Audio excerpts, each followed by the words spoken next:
Marcos Aguilar se movía por los pasillos del Instituto Belgrano con la pericia de un cartógrafo, evitando las risas ruidosas, los empujones accidentales y las miradas de desdén de Víctor Montes y su séquito. A sus 16 años, Marcos era un archipiélago de quietud, su refugio un cuaderno de dibujo gastado lleno de bocetos de pájaros, árboles y paisajes que observaba con atención científica. No era tímido, sino introspectivo, un rasgo malinterpretado como debilidad en el cruel ecosistema de la secundaria.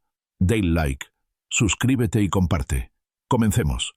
Víctor Montes, en cambio, era el sol del instituto, capitán del equipo de fútbol, popular y arrogante, veía el mundo a través de jerarquías simples, fuertes y débiles, populares e invisibles. Marcos, con su arte silencioso y su aversión a los focos, caía en la segunda categoría. Para Víctor, era el rarito, blanco fácil de sus bromas y desprecio. La humillación era un deporte para Víctor, y Marcos, su trofeo más frecuente. Lo imitaba, se burlaba de sus dibujos y a menudo le tiraba los libros al suelo, para deleite de sus amigos. Marcos soportaba el acoso con una resignación perfeccionada con el tiempo. Cada insulto era una pincelada más en un retrato escolar que deseaba borrar. Se refugiaba en los detalles del mundo natural, encontrando consuelo en la estructura de una hoja o el vuelo de un gorrión. Su cuaderno no era solo un pasatiempo, era su armadura. En sus páginas, el caos se transformaba en orden, la agresión en serenidad y la incomprensión de sus compañeros era reemplazada por la belleza inmutable de la naturaleza. La excursión anual de biología era el evento más esperado. Un viaje de 2 días a la Sierra de Gredos, paraje de montañas escarpadas, bosques de pinos y arroyos cristalinos. Para la mayoría, era una oportunidad de escapar. Para Marcos, una inmersión en su santuario. Para Víctor, un nuevo escenario para reafirmar su dominio. Las expectativas eran altas y el aire vibraba con emoción, aunque para Marcos, esa emoción estaba teñida de la habitual cautela. El primer día transcurrió como de costumbre.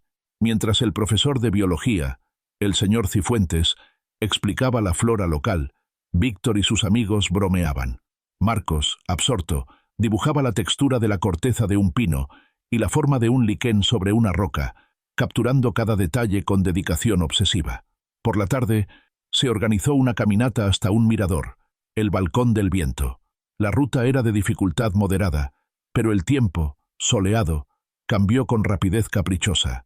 Nubes grises se congregaron en las cumbres y una niebla fría descendió, envolviendo el paisaje en un velo misterioso y amenazante. El señor Cifuentes, experimentado pero quizás demasiado confiado, decidió continuar. «Es solo niebla de montaña. Pasará pronto», anunció, intentando infundir calma, aunque una punzada de preocupación comenzaba a anidar en su interior. Pero no pasó. La niebla se espesó, reduciendo la visibilidad a apenas unos metros. El grupo, estirado a lo largo del sendero, se fragmentó. Las voces se convirtieron en ecos confusos. El pánico comenzó a filtrarse en el aire. El señor Cifuentes intentó reunir a todos, pero era inútil. Estaban perdidos, desorientados, y la noche se acercaba rápidamente.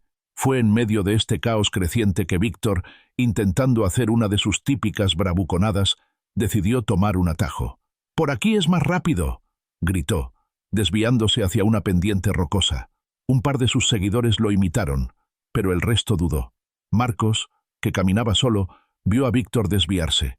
Sabía por los mapas topográficos que había estudiado que esa zona era peligrosa, llena de barrancos ocultos y rocas sueltas. Intentó gritarle, advertirle del peligro, pero su voz fue engullida por la niebla. Pocos minutos después, un grito desgarrador rasgó el silencio, un sonido agudo y lleno de desesperación que heló la sangre de todos. No era un grito de broma, sino de puro terror y dolor.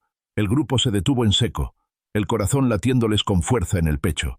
El señor Cifuentes palideció. «¡Víctor!», gritó, con la voz quebrada. Solo el eco le respondió, una respuesta hueca y aterradora que confirmó sus peores temores. El pánico se convirtió en histeria. Algunos estudiantes comenzaron a llorar. El señor Cifuentes, superado, intentaba comunicarse por su móvil, pero no había señal. Estaban solos, ciegos, y uno de ellos estaba gravemente herido, tal vez moribundo. La impotencia era palpable. Fue entonces cuando Marcos Aguilar dio un paso al frente. La quietud que siempre lo había caracterizado no era pasividad, sino una profunda capacidad de observación y un intelecto agudo. En ese momento de crisis, su mente, acostumbrada a analizar detalles, funcionaba con una claridad asombrosa, como un faro en la oscuridad. Sus ojos, siempre atentos, habían captado cada detalle del entorno. «Señor Cifuentes», dijo, con una voz tranquila pero firme que cortó la histeria, imponiendo una autoridad inesperada. El grito vino de esa dirección, señaló con precisión asombrosa. Unos 50 metros ladera abajo.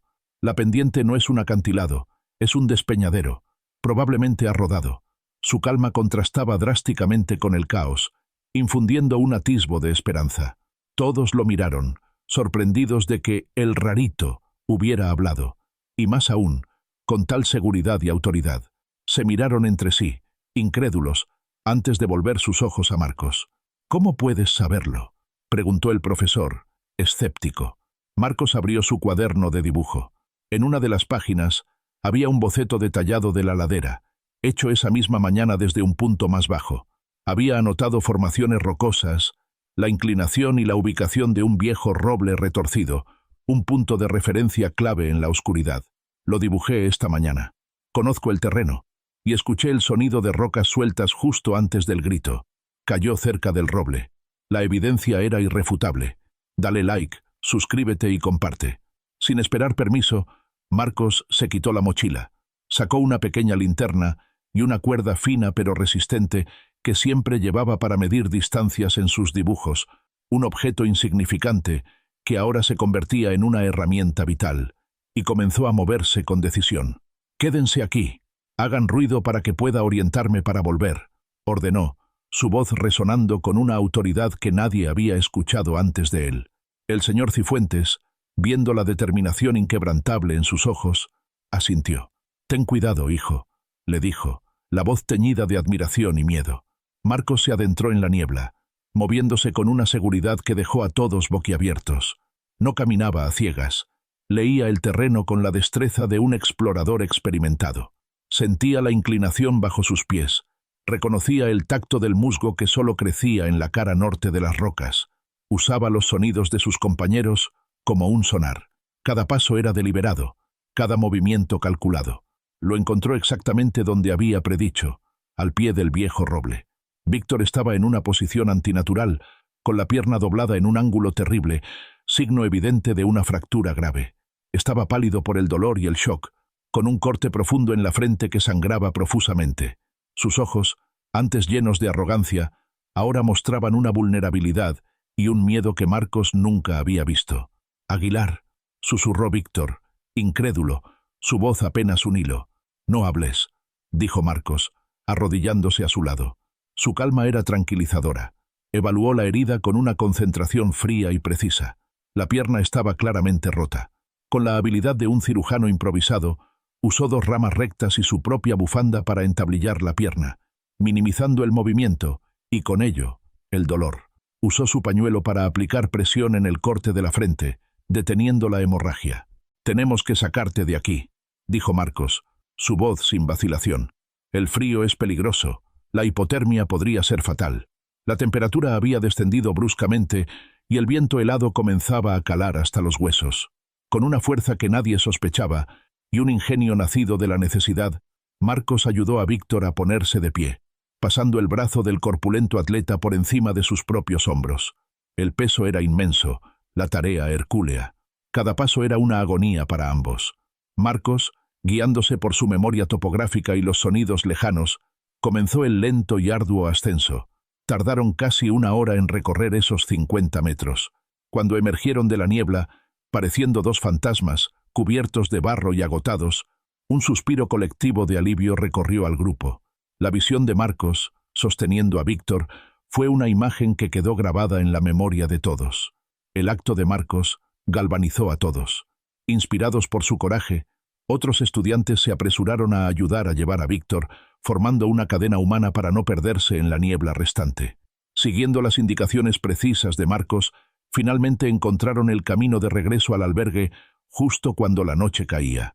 Los equipos de rescate llegaron horas después, El médico que atendió a Víctor dijo que la rápida actuación de Marcos había evitado complicaciones graves y probablemente una hipotermia severa. Marcos, el chico invisible, había demostrado ser un salvador. Al día siguiente, de vuelta en el autobús, el ambiente era completamente diferente. Nadie se reía de Marcos. Lo miraban con asombro y respeto. Se sentó solo, como siempre, dibujando en su cuaderno un gesto que ahora adquiría un nuevo significado. Entonces, una sombra se cernió sobre él. Era Víctor, con la pierna escayolada y apoyado en muletas. Sus amigos lo observaban desde la distancia. «Aguilar», dijo Víctor, sin rastro de arrogancia, solo una profunda humildad y gratitud. «Gracias, me salvaste la vida». La declaración fue pública. Marcos levantó la vista de su cuaderno. «Habrías hecho lo mismo por mí», respondió, aunque ambos sabían que hasta el día anterior eso no habría sido cierto. La respuesta de Marcos era una muestra de su nobleza. Víctor se quedó en silencio un momento. No lo habría hecho, pero lo haré a partir de ahora. Su mirada se posó en el cuaderno. «¿Eso es el roble donde me encontraste?» Marcos asintió, permitiendo que Víctor viera el dibujo. Es increíble», dijo Víctor, viendo el detalle, la vida en el dibujo. Por primera vez, no veía garabatos, sino arte. Veía el mundo a través de los ojos de Marcos, y era un mundo mucho más rico de lo que jamás había imaginado. Ese día, algo se rompió y algo se construyó. La jerarquía del instituto se resquebrajó. El rarito se había convertido en un héroe, no por fuerza bruta, sino por su inteligencia, calma y conocimiento de la naturaleza. Y el rey de la escuela había sido humillado por su propia arrogancia y salvado por la misma persona a la que había atormentado, un giro irónico del destino que redefinió sus vidas. Marcos Aguilar nunca cambió. Siguió siendo el chico tranquilo que dibujaba en su cuaderno, observando el mundo con su mirada única. Pero el mundo a su alrededor sí lo hizo. Ya no tenía que buscar rutas para evitar continentes hostiles. Descubrió que, a veces, un solo acto de coraje y humanidad puede redibujar todos los mapas sociales, creando un paisaje más justo y comprensivo para todos. Su silencio se había convertido en su mayor elocuencia y su arte en su legado. Dale like, suscríbete y comparte. Hasta la próxima.